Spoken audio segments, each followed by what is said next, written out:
সুপ্রিয় শিক্ষার্থী, আসসালামু আলাইকুম। আরিফস একাডেমির পক্ষ থেকে তোমাদেরকে জানাই শুভেচ্ছা। আশা করি তোমরা ভালো আছো এবং সুস্থ আছো। তো আজকে আমি তোমাদের গণিত বইয়ের পৃষ্ঠা নম্বর 75 যতগুলো অঙ্ক আছে সবগুলো সমাধান করে দেবো, ঠিক আছে? তো প্রথমে আমরা এই 1 নম্বর প্রশ্নটা সমাধান করব, ঠিক আছে? তো এই 1 নম্বর প্রশ্নটা যদি আমরা বুঝতে পারি, ঠিক আছে, যে বাকি 2টা লিখিত আর অঙ্ক আছে সবগুলো সমাধান করতে পারবো খুব সহজে, ঠিক আছে? তাহলে চলো শুরু করা যাক। তো প্রথমে আমরা প্রশ্নটা ভালো করে পড়বো, ঠিক আছে? তো যে কোনো প্রশ্ন সমাধান করার আগে আমাদেরকে প্রশ্নটা ভালো মতন কি পড়তে হবে, রিডিং পড়ে নিতে হবে, ঠিক আছে? এবং বোঝার চেষ্টা করতে হবে প্রশ্নে কি বলছে এবং উত্তরটা কি চাইছে, ঠিক আছে? তাহলে দেখো, আমাদেরকে প্রথমে প্রশ্নটা পড়তে হবে, তাই না? মূল কথা হচ্ছে এটাই।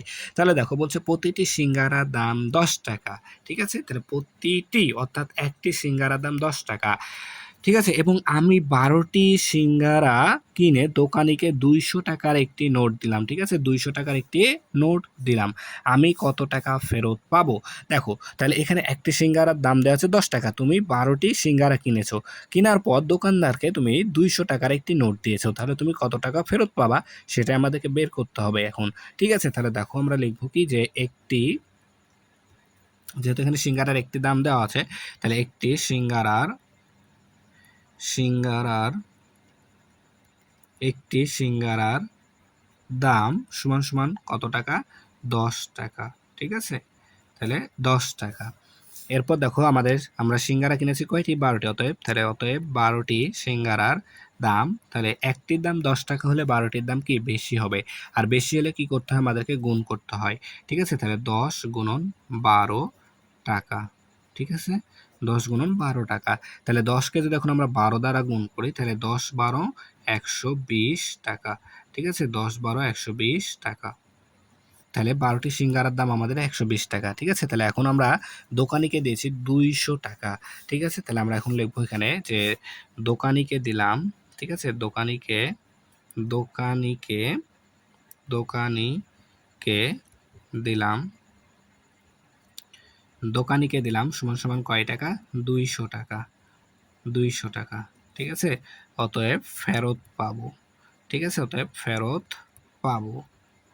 তাহলে আমি 200 টাকা দিয়েছি আর সিঙ্গারা নিয়েছি 120 টাকা, তাহলে 200 থেকে 120 টাকা বাদ দিলে তো আমি টাকাটা, বাদ বাকি টাকাটা ফেরত পাবো, তাই না? তাহলে 200 বিয়োগ 120 টাকা, ঠিক আছে? তাহলে 200 থেকে যদি আমরা 120 টাকা বাদ দিই, তাহলে থাকে আমাদের 80 টাকা, ঠিক আছে? তাহলে এই 80 টাকায় আমরা কি দোকানদার কাছে ফেরত পাবো, তাহলে 80 টাকা। তাহলে উত্তর 80 টাকা, ঠিক আছে? তাহলে আশা করি তোমরা অঙ্কটা বুঝতে পেরেছো। তাহলে এবার আমরা এই অঙ্কটা করব সমাধান, ঠিক আছে?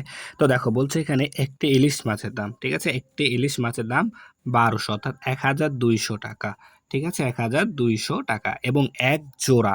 তাহলে ভাইয়া এখানে দেখো, এক জোড়া, তাহলে এক জোড়া সমান কয়টি বলো তো? এক জোড়া সমান ভাইয়া 2টি, ঠিক আছে? এক জোড়া সমান কয়টি? 2টি। তাহলে এখানে এক জোড়া মূলত এক জোড়া অর্থাৎ কয়টি? 2টি কবুতরের দাম দেওয়া আছে 330 টাকা, ঠিক আছে?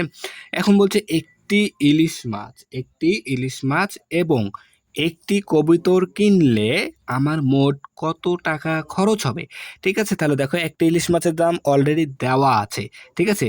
একটি ইলিশ মাছের দাম অলরেডি আমার দেওয়া আছে কয় টাকা? 1200 টাকা।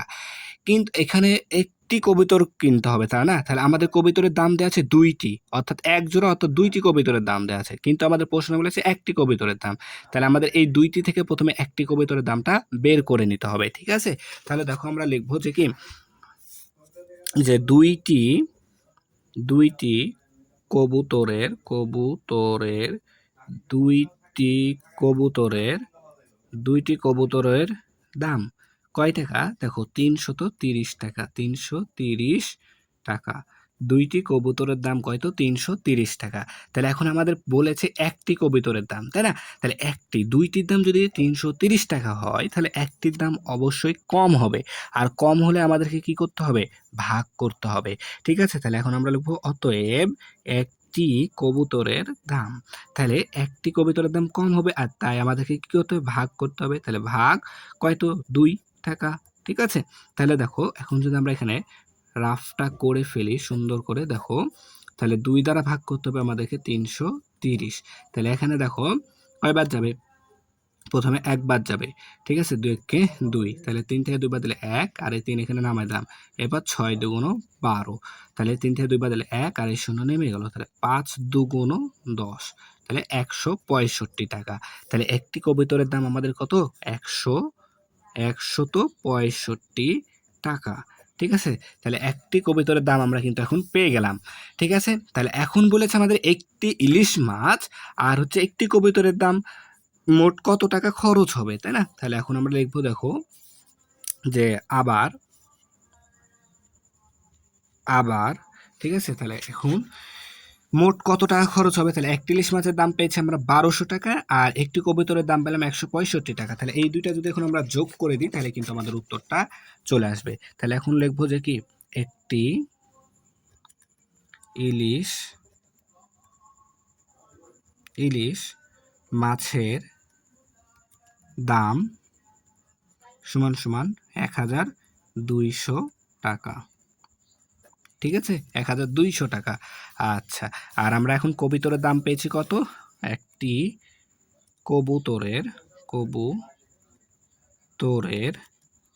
একটি কবুতরের দাম কত? ১৬৫ টাকা। একটু কবুতরের দাম কত? ১৬৫ টাকা। তাহলে আমার যেহেতু মোট খরচ বলেছে, তাহলে যোগ করতে হবে এই দুইটা। তাহলে এই দুইটা যদি যোগ করি, তাহলে আমাদের উত্তরটা চলে আসবে। তাহলে দেখো, ৫ আর ০ যোগ করলে ৫, ৬ এর ০ যোগ করলে ৬, ২ আর ১ ৩, আর এখানে ১ বসে যাবে। তাহলে ১,৩৬৫ টাকা, ঠিক আছে? তাহলে মোট খরচ হবে, ঠিক আছে? এখানে আমরা এখন লিখে দেবো মোট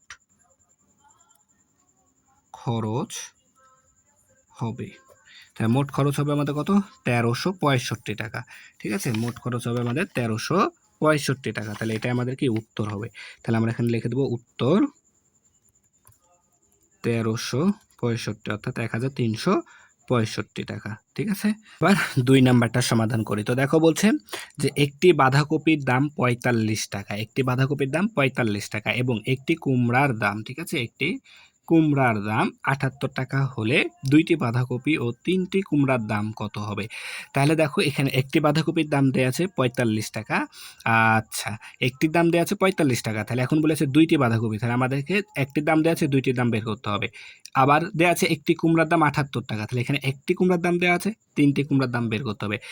এই দুইটি বাঁধাকপি আর তিনটি কুমড়ার দাম একসাথে কয় টাকা হবে? তাহলে আমাদেরকে এটা কি করতে হবে? যোগ করতে হবে লাস্টে যে, ঠিক আছে? তাহলে প্রথমে আমাদেরকে দুইটি বাঁধাকপির দামটা বের করে নিতে হবে। তাহলে এখানে দেখো, দেওয়া আছে কি একটি বাঁধাকপির দাম, ঠিক আছে? একটি বাঁধাকপির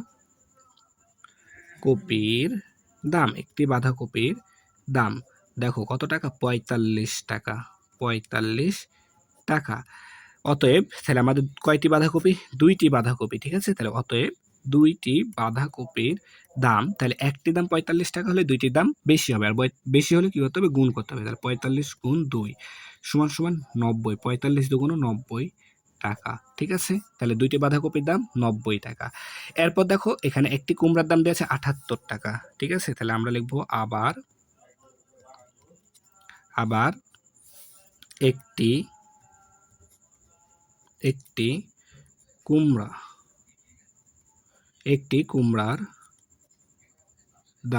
কুমড়ার দাম ৭৮ টাকা, ৭৮ টাকা, ঠিক আছে? তাহলে একটি কুমড়ার দাম ৭৮ টাকা। তাহলে এখন আমাদের কয়টি কুমড়ার দাম বের করতে হবে? তিনটি কুমড়ার দাম। তাহলে অতএব, আচ্ছা, এখানে কথায় না লিখে ভুল করে ফেলেছি, এখানে অঙ্কে লিখবো, ঠিক আছে? একটি, তাহলে অতএব তিনটি কুমড়ার দাম। তাহলে একটি কুমড়ার দাম যদি ৭৮ টাকা হয়, তিনটির দাম আরও বেশি হলে গুণ করতে হবে। তাহলে ৭৮ গুণ ৩, তাহলে ৭৮কে যদি এখন আমরা ৩ দ্বারা গুণ করি, তাহলে দেখো ৩ আষ্টে ২৪, ২৪-এর ৪ হাতে থেকে ২, ৩ সাতটা ২১, ২১, তাহলে ৩ সাতটা ২১, ২১ ৭ ২-এ ২৩, ২৩৪ টাকা, ২৩৪ টাকা, ঠিক আছে? তাহলে আমরা দেখো দুইটি বাঁধাকপির দাম পেলাম ৯০ টাকা, আর হচ্ছে তিনটি কুমড়ার দাম পেলাম কত টাকা? ২৩৪ টাকা, তাই না? তাহলে এখন একসাথে তাহলে দুইটির দাম কত হবে সেটা বের করতে হবে, তাই না? তাহলে এখানে আমরা লিখবো এখন দুইটি, আচ্ছা, প্রথমে যেটা বড় সেটার দামটা আগে লিখে নিই, ঠিক আছে?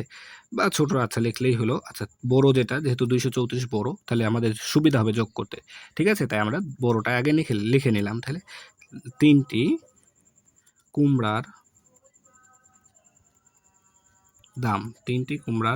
দাম সমান সমান 234 টাকা। ঠিক আছে, আর দুইটি বাঁধাকপির দাম, আবার দুইটি বাঁধাকপির দাম, বাঁধাকপির দাম সমান সমান কত? 90 টাকা। দুইটি বাঁধাকপির দাম 90 টাকা। ঠিক আছে, তাহলে মোট দাম কত হবে, তাই না? তাহলে এটা আমাদের যোগ করে দিতে হবে। তাহলে এখন আমরা যদি যোগ করে দিই, তাহলে দেখো 4 আর 0 যোগ করলে 4, 9 আর 3 12, 12 2 হাতে থাকে 1, 2 আর 1 3। ঠিক আছে, তাহলে 324 টাকা, তাই না? দেখো 4, 9 আর 3 12, 12 2 হাতে থাকে 1। ঠিক আছে, তাহলে 2 আর হাতে রেখে 3। ঠিক আছে, তাহলে 324 টাকা। ঠিক আছে, তাহলে আমাদের মোট দাম এখানে লিখতে হবে যে, তাহলে দুইটি বাঁধাকপি, তাহলে এখানে লেখো দুইটি, আচ্ছা মোট দাম এখানে আমাদের লিখতে হবে, তাহলে কি মোট দাম। তাহলে দেখো মোট, কলমের কালি শেষ হয়ে গেছে, আচ্ছা থামো, একটু থামো, মোট দাম। ঠিক আছে, তাহলে আমরা এখন লিখবো মোট দাম সমান সমান 324 টাকা। তাহলে এটাই কি আমাদের উত্তর 324 টাকা। ঠিক আছে, তাহলে যে 3টা অঙ্ক ছিল আমাদের কিন্তু 3টা অঙ্ক সমাধান করা হয়ে গেল। ঠিক আছে, তাহলে আশা করি তোমরা অঙ্কগুলো বুঝতে পেরেছো। ঠিক আছে, তাহলে আজকে এই পর্যন্তই। ভিডিওটি ভালো লাগলে অবশ্যই লাইক কমেন্ট শেয়ার করতে ভুলবেন এবং পরবর্তী ভিডিও সবার আগে পেতে আমাদের চ্যানেলটি সাবস্ক্রাইব করে রাখো। আল্লাহ হাফেজ, আসসালামু আলাইকুম ওয়া রাহমাতুল্লাহ।